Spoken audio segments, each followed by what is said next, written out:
Et yo l'équipe, ravi de vous retrouver aujourd'hui pour ce suivi habituel du dimanche. Je sais qu'il y a pas mal de dimanches qui n'ont pas eu de suivi. Il y a eu le concours, le résultat du concours et d'autres événements, c'est vrai que c'est pas évident toujours. C'est une vidéo qui me prend énormément de temps à tourner et à monter. J'espère que vous apprécierez en tout cas ces images. Et on commence tout de suite par les Camponotus Sanctus. Alors comme vous l'avez vu, j'ai reçu donc une gine seule. J'ai maintenant 11 ouvrières, j'ai un énorme couvain. Franchement, on va pas se mentir que ma gine elle envoie, elle bombarde. Pour les conditions de maintien, on est plus ou moins sur du 28 degrés, 30 degrés, ça varie un peu selon la température extérieure. Quand c'est des fortes chaleurs, je coupe absolument tout la journée. Mis à part ça, elle se porte très très bien. Je leur ai fait une petite ADC avec une décoration assez simple, avec des cailloux de couleur orangé et blanc. Bon, je trouvais le mix un peu sympa. Malgré leur coloration jaunâtre, bon. Mais vous voyez que franchement tout le monde va bien, on verra si les prochaines ouvrières sont de plus grande taille ou non. Mais ça devrait être le cas.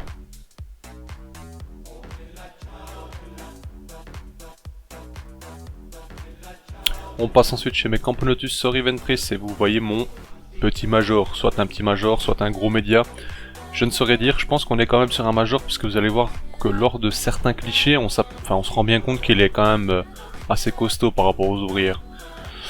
A voir, franchement c'est peut-être mon premier major et tout simplement que c'est un major récent donc forcément il est assez petit. On verra par la suite si ma gine en génère de plus grande taille, mais là je les ai surpris, c'est pour ça qu'elles déplacent tout le couvain. Elles vont déposer le couvain tous les jours à cet endroit là parce que visiblement un point chaud est à cette zone là tout simplement. Donc chaque jour elles déplacent tout le couvain à l'intérieur quand elles sont au calme. Et forcément quand je les déplace pour les filmer, là ça les arrange pas, elles stressent un peu, elles rendent tout le couvain, ce qui est normal quoi. Mais vous voyez aussi que le développement est énorme. Un peu lent au départ, c'est vrai que j'avais imaginé mon ouvrière, elle m'a ensuite fait 6 nouvelles ouvrières. Et là maintenant vous voyez que c'est totalement lancé, que ça bombarde. Très très belle espèce. On passe ensuite...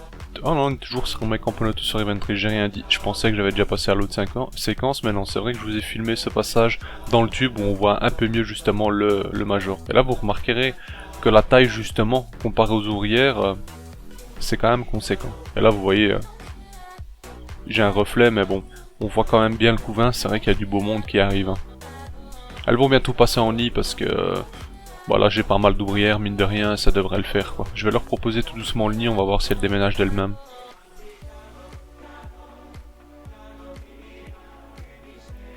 On passe maintenant chez mes Camponotus Japonicus. Alors elles sont passées en nid récemment, et vous voyez que tout se porte bien. J'ai l'impression que le couvain stagne en ce moment. Est-ce que c'est une prédiapose chez cette espèce? Je ne sais pas du tout. Il faut que je me renseigne un peu plus là-dessus, mais j'ai vraiment l'impression que mon couvain a cessé d'évoluer. Pourtant, elle avait répondu justement avant l'entrée dans ce nid. Tout se passe très bien au final, hein. Vous voyez les physiogastries sont énormes. Le couvain en fait est dans la zone humide à droite. J'ai réhumidifié justement hier. Et bon voilà, ça a créé une humidité assez conséquente vu qu'il y a eu de fortes chaleurs durant la journée, que j'ai coupé les chauffages, mais que durant la nuit la température est remontée, forcément ça a généré une certaine humidité. J'ai toujours environ 30 ouvrières, et niveau couvain, j'ai facilement 40 larves, plus ou moins. Et j'ai un gros cocon, mais à voir, affaire à suivre. On passe maintenant chez mes Lasius et Marginatus. Je leur ai proposé donc un nid de chez Center, donc le greenhouse. Et je l'ai lavé totalement 2 fois, et malheureusement j'ai l'impression qu'il y a toujours de l'électricité statique. Donc j'ai commandé une serviette exprès pour absorber cette électricité statique apparemment. Bon, j'attends, on verra, parce que pour l'instant elles déménagent pas, les seules qui ont déménagé, j'ai pu observer qu'elles avaient une réaction au niveau des antennes, ce qui signifie que voilà, il y a forcément une présence un peu trop importante d'électricité statique. Donc voilà, affaire à suivre. Pareil, je vous tiendrai au courant pour l'évolution dans ce nid. Bon, maintenant elles ont l'ADC qui elle est totalement clean, vous voyez l'ADC plutôt sympa. Bon, j'attends, j'observe. Et ici, on peut remarquer justement déjà les ouvrières de génération suivante par rapport aux premières, elles sont déjà un peu plus importantes. Et vous voyez que j'ai toujours un très beau couvain, elles séparent d'ailleurs les larves plus proches de l'humidité et les cocons un peu plus loin. C'est hyper stylé, franchement. On est maintenant chez ma Camponotus Sansabeanus. Alors vous voyez que, pareil ici, j'ai pas mal de monde qui arrive, j'ai pas mal de cocons. Elle se porte super bien, elle est très très brillante comme espèce, franchement magnifique. J'ai maintenant 9 ouvrières. Techniquement j'en aurais 10, mais une ouvrière est morte directement à l'ouverture en fait. Donc ses sœurs l'ont libérée. Et en observant tout simplement, je me suis rendu compte qu'aucune activité de sa part, elle n'a pas bougé d'un pet. Donc je ne sais pas ce qui s'est passé, mais elle est morte instantanément. Enfin du moins sur peu de temps quoi. Donc qu'est-ce qui s'est passé, je ne saurais vous dire, sachant que les ouvrières ont entretenu ce cocon jusqu'à l'ouverture. Donc son développement s'est passé, mais la suite n'a pas eu lieu quoi. Donc je sais pas du tout qu'est-ce qui s'est passé, mais c'est des choses qui arrivent, je m'inquiète pas de toute façon. En voyant l'évolution que j'ai actuellement, il n'y a pas de stress à avoir. Hein. Clairement, j'ai reçu ma jean seule il y a peu de temps. J'ai déjà 9 ouvrières. Wow. Il n'y a rien à craindre, tout va bien. Très belle espèce, hein. Mais j'ai pas mal de fourmis de coloration jaune maintenant. On passe ensuite chez ma Myrmica scabrinodis. Après identification, ce serait cette espèce. Ici, j'ai opté pour un boost tout simplement. J'ai récupéré du couvain donc d'une Myrmica scabrinodis pour booster ma reine. Parce qu'en fait c'est une espèce qui a vraiment pas mal de mal à fonder en reine seule. Donc ce que j'ai fait c'est que je l'ai boosté tout simplement. Bon, dans le couvain que j'ai récupéré malheureusement il y avait un mâle, un sexué mâle. Mais bon, ce n'est pas grave, il va disparaître avec le temps. Je me suis dit que bon, là ça fait maintenant 2 mois et demi que je la possède. Elle a du couvain qui évolue timidement. Je me suis dit que voilà, j'allais essayer un boost. On verra quoi. C'est la première fois que je fais ça pour mes espèces.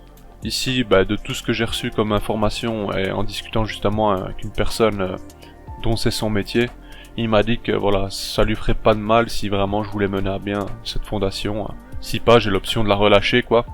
Mais bon, j'ai testé tout de même, on verra. Affaire à suivre. On passe maintenant chez ma Camponotus fetchenkoi. Ici, j'ai une très belle évolution depuis qu'elles sont à 30 degrés. Justement, ces cavités que vous voyez sur la partie droite sont également à 30 degrés uniquement. Le reste du nid, bon, forcément, il y a une chaleur qui s'étend. Bon, voilà, là on est à 30, admettons, on avance un peu plus vers la gauche, on va descendre 27, 28, etc. Mais franchement, depuis que j'ai augmenté cette chaleur, je vois que le couvain évolue énormément. Et vraiment plus vite, il n'y a pas photo. Maintenant, c'est dépendant aussi des périodes et autres. Je sais qu'avant, 26 degrés leur convenait très bien, elle n'allait jamais dans les températures au-delà. Maintenant, visiblement, ça leur plaît bien bon. J'ai augmenté aussi l'humidité, c'est peut-être quelque chose qui fait que l'un dans l'autre, ça les arrange. Et vous voyez, là, au final, j'ai 3 gros cocons. Bon, là, on voit, celui-ci, il est déjà très foncé, celui en bas à gauche de l'image. C'est une ouverture dans 1 ou 2 jours maximum, ça c'est sûr. Le reste je ne saurais vous dire, mais on voit que j'ai 2 ou 3 cocons vraiment de bonne taille. Donc pour l'instant on ne voit pas de coloration noire ou brunâtre à travers au niveau de la tête. Donc je ne saurais vous dire si c'est des majeurs ou non, mais c'est bien possible. On passe maintenant chez mes Chromatogaster scutellaris. On avait vu que justement tout le couvain était arrivé à terme lors des précédentes images. On avait vu également qu'elle m'avait fait une nouvelle ponte énorme, comme vous voyez d'ailleurs maintenant, on va zoomer un peu, on va voir plus correctement, là vous le voyez. Et on voit qu'il y a pas mal de nouvelles nymphes en fait, donc voilà, le couvain évolue plutôt bien en soi, mais c'est vrai que c'est quand même lent. Pour l'instant c'est assez lent, pourtant elles ont tout ce qu'il faut. Peut-être que elles mériteraient plus de chaleur, c'est possible, franchement c'est possible. Actuellement elles sont que sur du 26, on les retrouve pas mal dans le sud, etc. Certes il y en a qui remontent dans les parties centrales et plus nordiques de France, c'est possible d'en trouver, mais je pense qu'elles adorent la chaleur tout de même. Donc je vais expérimenter ça peut-être, ou alors je les laisse comme ça, je ne sais pas. Pour l'instant ça a l'air de très bien fonctionner, je pense qu'on va pas toucher. On passe maintenant chez mes Camponotus barbaricus. Alors là vous voyez que je commence à avoir des ouvrières de génération 3, 4e génération on va dire. Et vous remarquerez qu'au niveau du corps et autres, on remarque vraiment maintenant la coloration des Camponotus barbaricus. Et ça je les trouve hyper stylés. Bon, ma reine est planquée en bas à gauche, vous l'avez aperçu, j'ai énormément de couvains, franchement ça suit son cours. Je n'ai pas compté combien elles sont, mais je pense que maintenant on doit être dans les 65-70 environ. Ça évolue plutôt bien. L'excès d'humidité c'est enfin... c'est enfin parti, parce que c'est vrai que j'avais beaucoup trop humidifié, je me rendais pas compte l'absorption de ces blocs là, mais bon, maintenant je le sais, je vais pas humidifier depuis un petit moment. Il y avait personne dans la l'ADC donc je vous ai pas filmé la l'ADC, mais c'est parce que tout simplement je les ai déplacés, du coup petit coup de stress, tout le monde rentre. Et vous voyez qu'il y a du bon monde. J'ai d'ailleurs un premier petit major, je pense que c'est le cas. Là sur les images, je vous avoue que je ne saurais vous dire où il se trouve, mais je suis persuadé d'avoir un premier major, parce que, enfin du moins petit major, parce qu'il a quand même une nette différence avec les autres ouvrières, et ce qui s'apparenterait être un ou deux médias dans la colonie. Donc bon, là vous voyez des ouvrières plus récentes, hein, vous le voyez à la coloration. Mais voilà, ça se passe bien, j'ai hâte de justement les voir évoluer encore. Hein. Bon, on arrive maintenant chez mes Camponotus singularis. Alors, aux dernières nouvelles, j'ai 32 ouvrières, j'ai eu un décès des ouvrières boostées que j'ai reçues avec le marraine justement. Mais j'ai énormément de couvains, il y a d'autres ouvrières qui arrivent, donc bon, il n'y a pas trop de problèmes à nouveau. Hein. Là vous voyez, ça avance pas mal. Ici je vous ai retiré l'autre tube pour vous filmer justement l'intérieur de celui-ci de manière plus propre. Et vous vous rendez compte qu'elles sont magnifiques hein, dans ces cas-là. Franchement, elles sont extrêmement belles, c'est vraiment une espèce de dingue. J'ai hâte de pouvoir les mettre dans un plus grand contenant, et surtout leur proposer un setup bien plus beau quoi. Mais ça arrivera, pas de panique. Faut pas être pressé, on a le temps. Mais je suis très content de réussir déjà avec cette espèce. Il y a beaucoup de gens qui échouent, et voilà, parfois il y a un peu de chance aussi, hein, mais bon, je suis vraiment content. Vous voyez, elles sont très jolies. Hein. Ah là, tout évolue bien, il y a encore 4-5 ouvrières qui arrivent là, vraiment dans les 2-3 jours, vu les cocons. Et il y en a d'autres qui arrivent ensuite, bah, c'est top du top, franchement. Pour ma première année avec elle, je suis très content. On passe maintenant chez mes sœurs Barbarus, donc dans leur nid Myrmeco Ant Nest de chez Ants HQ. Bon, franchement, tout va bien aussi, on va pas se mentir, c'est top. Là, on est dans une cavité qui sert à créer le pain de fourmi, vous le voyez. Bah là vous voyez différentes étapes du pain de fourmi, je trouve ça magique en fait. C'est trop stylé en fait. Si je prends le temps de bien regarder et autres, vous pouvez vraiment observer différentes étapes. Les graines sont amenées, certaines les ouvrent, d'autres récoltent, commencent à traiter, enfin c'est un truc de fou quoi. Et ça continue d'évoluer, ça continue de grossir, franchement les messors ça évolue très vite au final. Bon, après c'est pas nouveau, hein. Tout le monde le sait que ça évolue assez vite. Mais c'est quand même impressionnant. Et je commence seulement à voir de vrais gros majors. Là il y en a un qui se balade, on va le croiser tôt ou tard dans les images. Il y en a d'autres qui arrivent, on va le voir aussi dans les nymphes. Là il y a un major qui passe, on voit sa belle tête. Là c'est la reine bien entendu en plein milieu. Hein. Et là vous voyez le couvain et le monde autour, enfin c'est le bordel.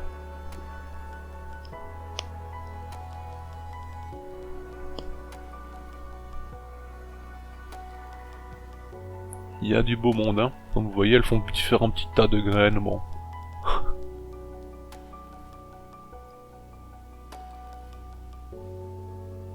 Au final, je suis très satisfait de ce nid parce que c'est vrai que si vous ne regardez... Bon, il faut qu'il soit à hauteur de vos yeux, parce que s'il est plus bas, bien entendu, la visibilité est compliquée vu que ce sont des cavités. Mais si vous avez, par exemple, je sais pas, vous avez une cheminée ou quelque chose du genre, qui n'est pas allumée bien entendu, vous les posez au-dessus, vous regardez, c'est top du top, vous allez avoir une super vue. L'ADC est très chouette, enfin tout est relié, franchement c'est pas mal, hein. Moi j'apprécie, c'est très bien. Et quand je regarde avec le téléphone, c'est encore mieux bien entendu. Mais c'est pas mal, franchement très beau. Et maintenant on arrive donc sur la fin de la vidéo, je vous remercie d'avoir regardé cette vidéo en entier, et je vous ai mis un petit spoiler pour la prochaine vidéo. Merci d'avoir regardé l'équipe, je vous souhaite à tous et à toutes un bon dimanche, on se dit à bientôt l'équipe, bye.